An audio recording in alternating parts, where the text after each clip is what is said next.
यदि किसी बहुपद के मूलों का योगफल दिया हो और गुणनफल दिया हो, तो मतलब कि बहुपद कैसे हम ज्ञात करेंगे, तो थोड़ा सा चर्चा, बहुत छोटा सा मतलब कि टर्म हम जान लेंगे कि मतलब कि किसी बहुपद मूलों का योगफल और गुणनफल दिए गए हो तो बहुपद कैसे कैसे हम ज्ञात कर लेंगे। तो जैसे बात करेंगे हम लोग, मान लें हमको दे दिया कि यदि पहला क्वेश्चन बात कर लेते हैं, मान लीजिए 4/3 दे दिया हो और 2 दे दिया हो, से दे दिया हो, फिर आपको दे दिया हो यहाँ पे दूसरा 5/3 और 2/3 दे दिया हो, यहाँ पे तीसरा 9/2 और 6 दे दिया हो, और 7/3 और 5 दे दिया हो, या ऐसे दे दिया हो 5 × 2 कितना दिया हो 3 दे दिया हो। तो इन कंडीशनों में मान लीजिए कह रहा है कि मूलों के योगफल और गुणनफल दिए हों तो बहुपद क्या करना है, ज्ञात कीजिए, यानी बहुपद किस पर कैसा होगा उसको क्या करना है, ज्ञात करना है। तो पहला टर्म हमारा क्या हो जाएगा, मूलों का योगफल हो जाता है, बाद वाला हमारा टर्म क्या हो जाएगा, मूलों का गुणनफल हो जाएगा। तो ऐसे कंडीशन हमने कहा है कि मूलों का योगफल, यानी पहला क्या हमारा योगफल है, दूसरा क्या है, गुणनफल है। अब इस तरह हम देखेंगे तो हम जानते हैं कि मूलों का मूल जो होते हैं, कि मूलों का योगफल बराबर क्या होता है। तो मूलों का योगफल बराबर कितना होता है बच्चे, मूलों का योगफल बराबर होता है, मूलों का योगफल बराबर होता है एक्स चर का गुणांक बराबर माइनस में एक्स चर का गुणांक, एक्स चर का गुणांक बटा में एक्स स्क्वायर का गुणांक। ये होता है कि एक्स चर का गुणांक बटा एक्स स्क्वायर का गुणांक। यानी हम कहें कि यदि मूल अल्फा व क्या हो, बीटा हो, तो क्या हो जाएंगे, अल्फा प्लस बीटा बराबर एक्स चर का जो गुणांक होता है कितना होता है, माइनस में b/a, ये हो जाता है। आइए हम चर्चा कर लेते हैं, यदि तथा मूलों का गुणनफल बराबर होता है, मूलों का गुणनफल बराबर होता है अचर पद बटा में एक्स स्क्वायर का गुणांक होता है। अब हमने कहा कि यदि मूल अल्फा व बीटा हो तो अल्फा इंटू कितना हो जाएगा, बीटा, अचर पद हमारा सी हो जाएगा, और एक्स स्क्वायर गुणा कितने होते हैं हमके, मतलब वही ये हो जाएंगे।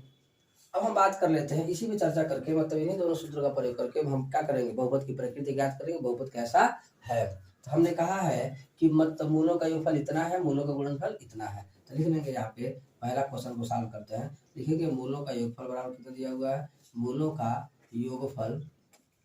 योगफल बराबर दिया हुआ है 4/3, यानी मूलों का योगफल बराबर कितना होता है, माइनस में b/a, यानी माइनस में b/a बराबर कितना मिल जाएंगे, 4/3। तो यहाँ पे देखेंगे तो b इक्वल टू, मतलब मान का तुलना कर ले तो b इक्वल टू कितना मिल जाएंगे आपको, 4 मिल जाएंगे, a इक्वल टू कितना मिल जाएंगे, 3 मिल जाएंगे।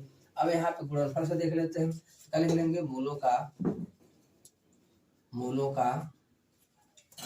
गुणनफल बराबर कितना मिल जाएंगे आपको, मूलों का गुणनफल दिया हुआ है 2/3।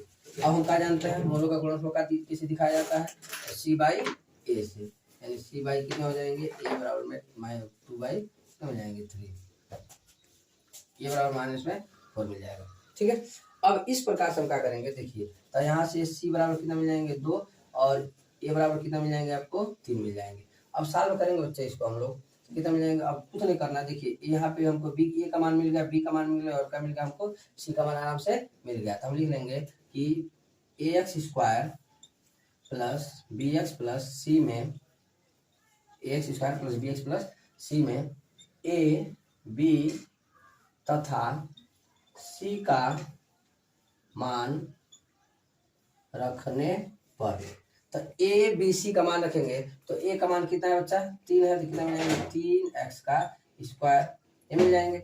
b का मान कितना है, माइनस में 4 है, कितना मिल जाएगा, माइनस में 4x, और प्लस c का मान कितना मिला है बच्चे आप लोग को, 2 मिला हुआ है, तो मिल जाएंगे 2, ये हमारे क्या हो जाएंगे आंसर, ये आपके क्या हो जाएंगे बहुपद। सिंपल है कि नहीं है, ये हम आसान से क्या करेंगे, इसको हम लोग सॉल्व कर लेना है। एक और क्वेश्चन देख लेते हैं इसी पे। अब दूसरा क्वेश्चन आपका ये दे दिया हुआ है, तो अब यहाँ पे क्या करेंगे, लिख लेंगे मूलों का योगफल बराबर कितना दिया हुआ है, 5/3 3 दिया हुआ है, यानी माइनस में b बाई ए बराबर कितना दे दिया होगा 5/3, यानी b बराबर कितना मिल जाएंगे, b बराबर माइनस में 5 और ए बराबर कितना मिल जाएंगे 3। अब बात कर लेते हैं हम, क्या नाम है, मूलों का योगफल गुणनफल। लिख लेंगे मूलों का गुणनफल। तो मूलों का गुणनफल कितना होता है, कितना दिया हुआ है 2/3 दिया हुआ है, तो 2 कितना लिख लेंगे 3 लिख लेंगे। जब 2/3 दिया हुआ है तो क्या लिख लेंगे यहाँ पे, मूलों का गुणनफल कितना होता है c/a होता है, तो कितना लिख लेंगे a 2 कितना मिल जाएगा 3, c बराबर कितना मिल जाएंगे 2। यानी हमको देखिए एक b का मान यहाँ मिल गया है, a का मान यहाँ मिल गया और c का मान यहाँ मिल गया, तो हम क्या लिख लेंगे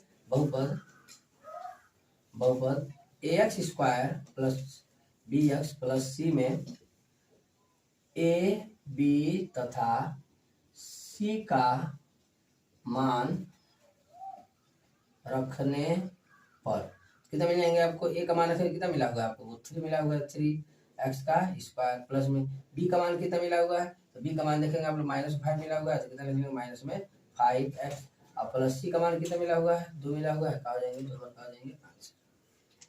कर लेंगे इस तरह। एक और क्वेश्चन देख लेते हैं हम लोग। एक ये दिया हुआ है तीसरे टाइप का, मतलब ऐसे दिया हो तो कैसे करेंगे, तो इसको देख लीजिए। तो ऐसे करना हो तो क्या करना है, एकदम सिंपल से कर लेंगे हम लोग। यहाँ पे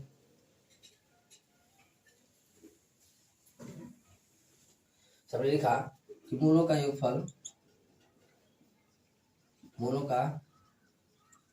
योगफल बराबर में 9/2, यानी माइनस में b बाई ए बराबर में 9 बाई कितना मिल जाएंगे 2, यानी b बराबर कितना मिल जाएगा आपको माइनस में 9 और ए बराबर कितना मिल जाएंगे आपको 2, यानी एक b का मान मिल गया, एक आपको a का मान मिल गया।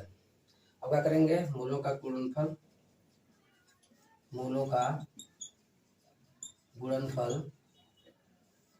बराबर c बाई कितना मिल जाएंगे a मिल जाएंगे, तो गुणनफल बराबर कितना मिल जाएंगे c कितना दिया इसमें 6 दिया हुआ है, 6 लिख लेंगे, कुछ नहीं है तो क्या लिख लेंगे c/a, यानी बराबर कितना मिल जाएंगे आपको 6/1, यानी c बराबर कितना मिल जाएंगे आपको 6 मिल जाएंगे। क्या लिख लेंगे, लिखेंगे ax² plus bx plus c में a b तथा c का मान